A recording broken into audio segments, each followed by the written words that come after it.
Я пришел, чтобы еще раз напомнить вам основные постулаты нашего учения. Господь Майтрея 19 июня 2020 года. Я есмь Майтрея. Я пришел.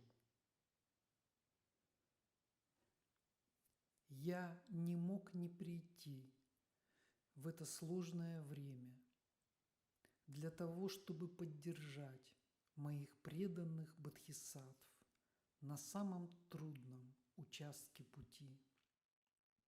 К сожалению, мир не принял наши указания и наши рекомендации по легкому пути. Мы приложили небывалые усилия. Мы и наш посланник сделали все, что было возможно, все, что было в наших силах, для того, чтобы провести на физический план те знания и рекомендации, которые смогли бы облегчить душам переход на более высокий уровень сознания, в новую эпоху, эпоху Майтреи, эпоху Матери Мира. Человечество не торопится расстаться со своими привязанностями и недостатками.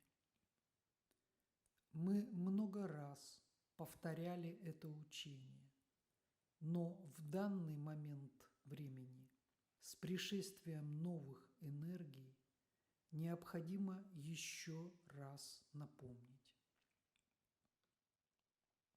Я обучаю пути посвящений. Я являюсь вашим посвятителем.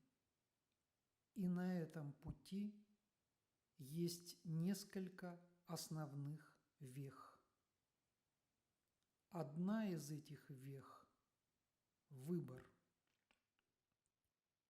Вы сами, по своей свободной воле, данной вам Творцом, выбираете между двумя мирами – иллюзорным миром и миром божественным. Вы выбираете остаться на обочине эволюционного пути или успешно двигаться по ступеням эволюции. Однако для многих до сих пор непонятно это учение о выборе. Я разъясню. Выборы вы делаете постоянно. И для вас не очевидно, что вы делаете выбор между мирами. Нет, вы делаете ваши обычные дела, занимаетесь своей обычной профессиональной деятельностью. И в ходе вашей деятельности вы делаете выбор. Для большего понимания я приведу конкретные примеры. Например, вы врач, и перед вами встает вопрос: ставить пациенту вредоносную вакцину или назначать вредное для здоровья лекарство или нет. Если вами управляет страх потерять работу, а не желание помочь пациенту, то вы выберете применить для пациента опасные средства. По сути, вы выбираете убийство человека, только более изощренными методами.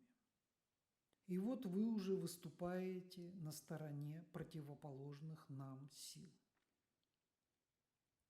Или вы программист, и в ходе вашей профессиональной деятельности участвуете в разработке программ, с помощью которых человечество поступит под глобальный контроль противоположных нам сил. И вы уже являетесь соучастником этих сил.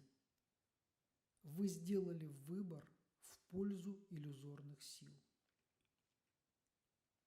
Вы представитель силовых структур, и вы выбираете применить оружие против женщин, детей, стариков. И вы фактически убиваете свою собственную душу, лишаете свою душу продолжения эволюции. Вы чиновник или представитель власти, и вы принимаете законы, которые сказываются пагубным образом на людях и их основных потребностях в пище, жилье, образовании для детей, здоровье населения.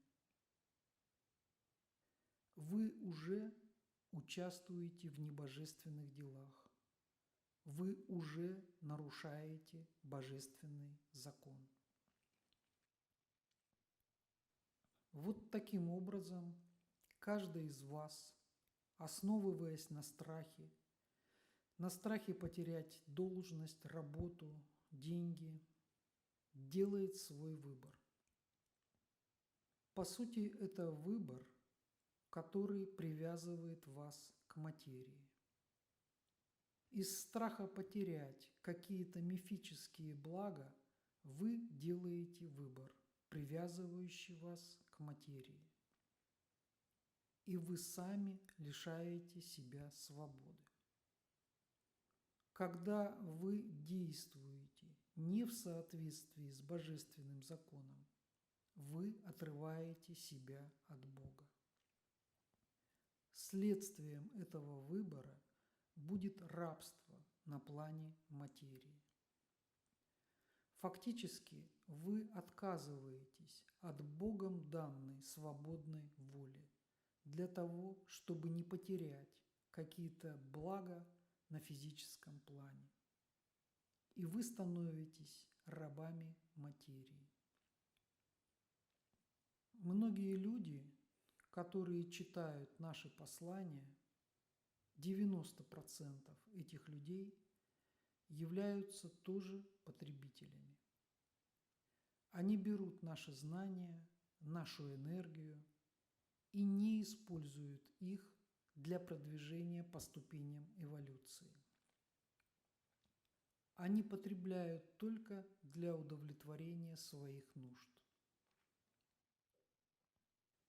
Есть тонкая грань, когда наши послания способствуют продвижению по духовному пути, или когда чтение наших посланий все дальше и дальше отодвигает вас от Бога. Все дело в мотиве, с которым вы приступаете к чтению наших посланий. Это еще одно учение, которое мы много раз давали. Учение о мотиве, с которым вы приступаете к любой деятельности. Есть только один истинный мотив. Это служение Богу и всем живым существам, помощь ближнему и помощь всему живому. Поэтому лишь незначительная часть тех людей, которые соприкоснулись с нашими посланиями, используют их для развития своей души. И есть очень небольшое количество наших чела, которые идут по пути посвящений.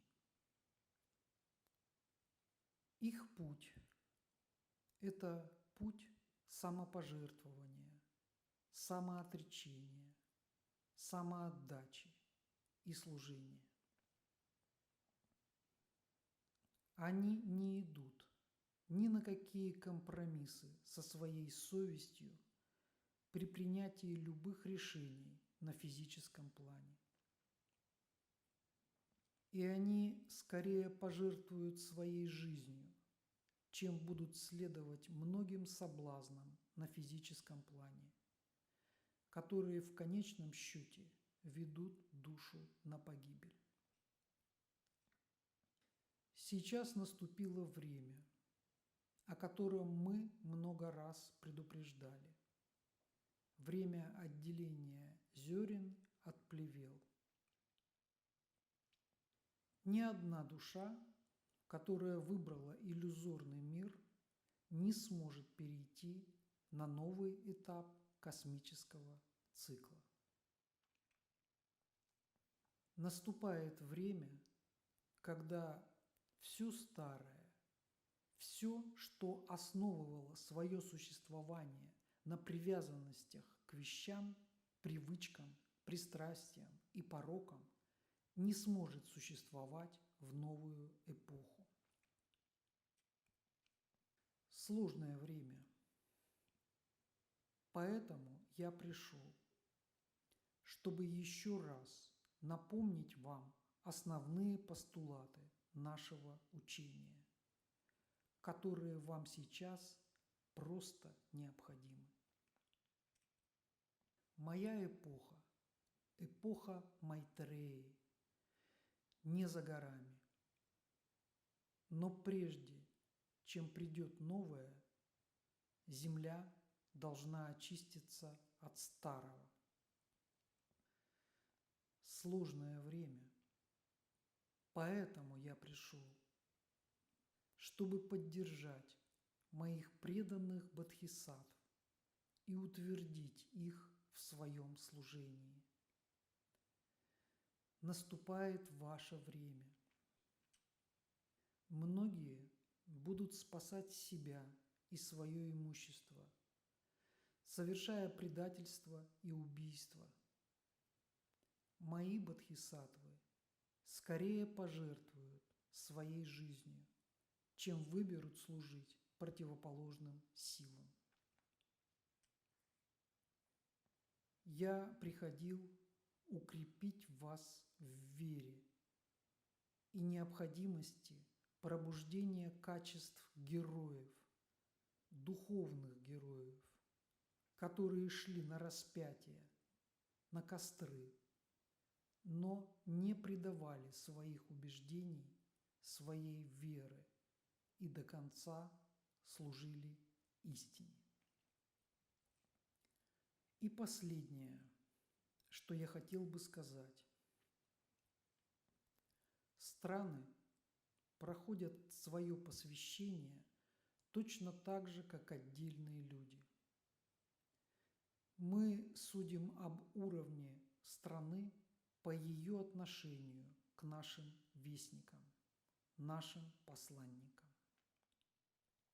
Много было стран, которые убивали наших вестников.